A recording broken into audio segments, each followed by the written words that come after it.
আসসালামু আলাইকুম, welcome back to my channel. সবাই কেমন আছেন? আশা করি আল্লাহর রহমতে ভালো আছেন।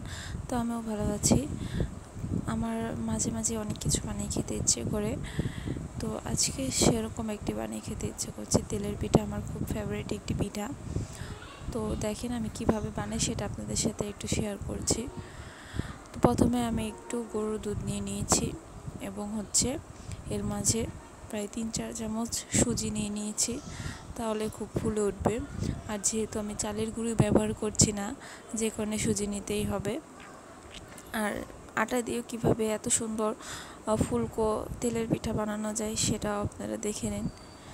এরপর আমি 2 চামচ গুড় দিয়ে দিলাম এবং এখন এগুলোকে সুন্দর করে মিক্সড আপ করতে হবে, সুন্দর করে নাড়াচাড়া করে অনেকক্ষণ ভরে, আর যাতে এগুলোর মধ্যে এরপর এটার মধ্যে পানি মিক্সড আপ করে নিব, কারণ শুধু এইটুকু দিয়ে আটা মিক্সড আপ হবে না। যে কারণে আমি প্রায় 4-5 চামচ পানি নিলাম এবং এর সাথে আমি কিছুটা চিনিও দিয়ে নিব, কারণ চিনি না দিলে এখানে মিষ্টিটা হবে না। এবার এগুলোকে সুন্দর করে নাড়াচাড়া করে যাতে চিনির দানাগুলো গলে যায় সে পর্যন্ত নাড়াচাড়া করতে হবে এবং আটা দেওয়ার আগে এগুলো নাড়াচাড়া করতে হবে এবং এটা কিছুটা দমে রাখতে হবে। আর দুধটা অবশ্যই কুসুম গরম দুধ নিয়ে নিতে হবে যাতে সুজির দানাগুলো গলে যায়। এবং এরপরে যে আমি 1 চামচ 2 চামচ করে আটা নিয়ে নিব, কিছু কিছু করে মিক্সড আপ করতে হবে। তো দেখেন আমার যেটা ভুল হয়েছিল, চামচ দেওয়ার কারণে সেটা দলা হয়ে যাচ্ছিল। চামচ দিলে আসলে এটা সুন্দর মতো হবে না। তো আমি যেটা দিয়ে সুন্দর করে হয় সেটাই নিয়ে নিচ্ছি। কেকের রেসিপি বানাই যেটা দিয়ে, আসলে এটার নাম আমি জানি না, আপনারা জানলে অবশ্যই জানাবেন। তারপরে এগুলো একটু একটু করে দিয়ে পুরোটা মিক্সড আপ করতে হবে। দেখেন এটাতে নাড়াচাড়া করলে খুব সুন্দর মতো দলা ভেঙে যায়। তো এরপর যে আস্তে আস্তে একটু একটু করে আমি সব দিয়ে নিব এবং খুব সুন্দর করে নাড়াচাড়া করব।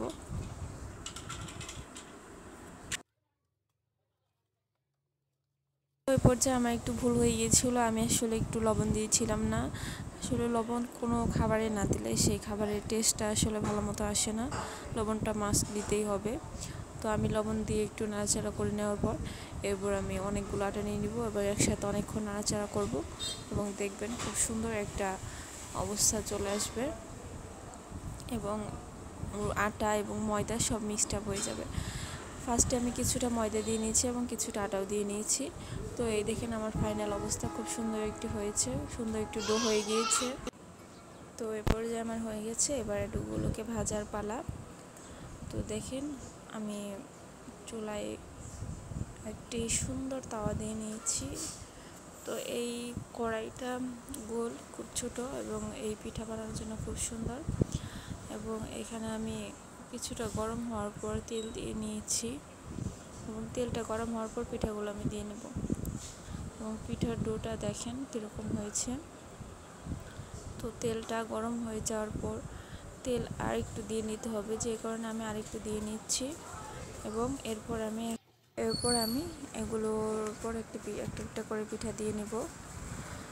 তো দেখেন এখন আমি দিয়ে নিচ্ছি এবং কতটা ফুলে গিয়েছে এই পিঠাটা। ঠিক এরকমভাবে সবগুলো পিঠাই ফুলে যাবে, আপনারাও ট্রাই করতে পারেন এইভাবে। এবং এগুলোকে সুন্দর করে ঝরান দিয়ে উঠিয়ে নিয়েছি। তো এরপর যে আমি আরেকটা দিয়ে নিব। এখন হালকা করে গোল চামচ দিয়ে একটু করে ছেড়ে দিলে এগুলো হয়ে যাবে এবং কিছুটা সময় পরে এগুলো খুব সুন্দর করে ফুলে উঠবে আস্তে আস্তে করে। এগুলোকে আর কিছু করার প্রয়োজন নেই। কি সুন্দর ফুলে উঠেছে। এবার এগুলোকে সুন্দর করে ভেজে ভেজে উঠিয়ে দেবো এবং এভাবে আমি সবগুলো পিঠাই বানিয়ে নিব।